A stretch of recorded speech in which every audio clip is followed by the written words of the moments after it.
Hi friends, welcome back.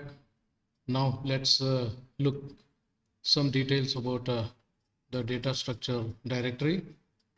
Directory is a mapped array or an associated array where it is a collection of pairs. One is a key and other one is a value. So there is a map between a key to a value.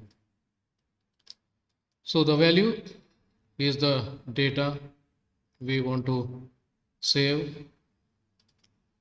and this data is indexed through the key. So how can it be done?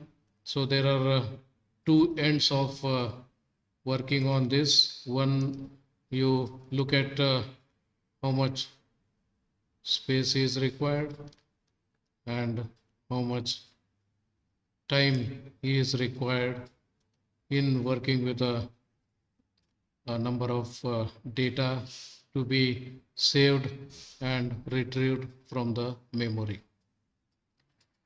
So if you have say infinite space available, then we can simplify the work so that in constant time this memory can be used to save and retrieve data. So what can we do? So we have the memory. The memory has got a place to write the data, and it has got something called address. And since the space is infinite, so we have infinite addresses possible. So any number you want to say save into this memory, say you want to say 10, then at location 10 you save it. So save it a 1. All other locations are 0. So when I want to see whether 10 is there in my list, just I go to the address 10 and see what is there in that.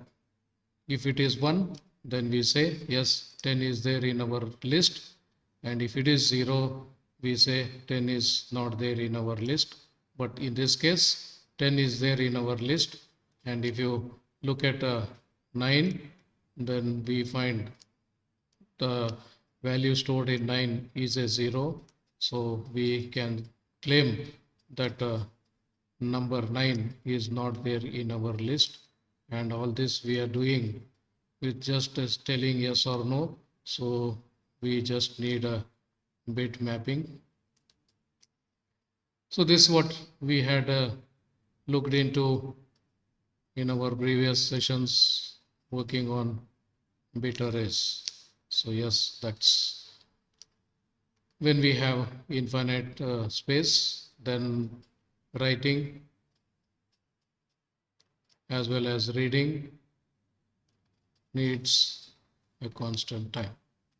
So want to write something, go to that location, make it a 1.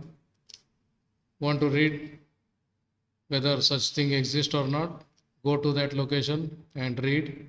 If there is a 0, then you are sure such number does not exist, and if there is a 1, then you are sure that such number exists in your list. Yeah, that's as simple as that. On the other hand, if we have infinite time available to us, so if time is not a constraint, then yes, you can make a list. Yeah, space is now constraint, time is no more a constraint, then we need to work in limited space. So the first number you write here, so the first data is here, second data is here, third data is here, fourth data is here, and so on. So when you want to search for any data, then one option is search for it. And if the data is unordered, then definitely you need to go for linear search, and it's going to take a time order of n. And if you had somehow arranged them in some order, then binary search will be an advantage to us. So that makes life very, very simple, works in log time. Whatever it is, in this case, time is no more a constraint. Space is constraint, time is no more constraint. On this side, space has no constraint, time has constraint. Therefore, we wanted to do as fast as possible, and we had unlimited space. But the real problem is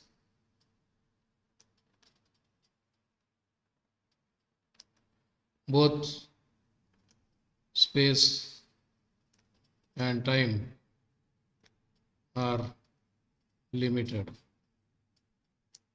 No, we don't have infinite space, and definitely we don't want to wait for infinite time. So our problem is to solve this in using finite space